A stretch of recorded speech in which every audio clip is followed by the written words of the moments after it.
கந்தா கடம்பா திருமுருகையா சிவகார்த்திகேயா மால்மருகா செந்தமிழில் திருப்புகழ் பாடி நின்றால் மனம் மிஞ்சிடும் இன்பம் விளையுதையா.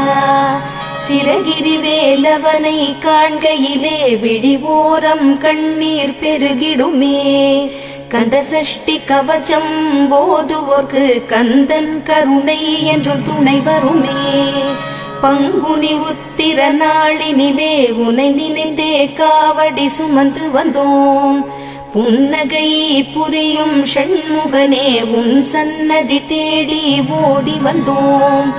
உன் பதம் பணிவது என் தவமே, என் மனதில் நிறைந்திடும் உன்முகமே. ஷண்முக பிரிய குஹ குரு சரவணனே வந்தே இன்னருளை தர வேண்டும். தென்பழனி மலையில் ஆண்டி முகம்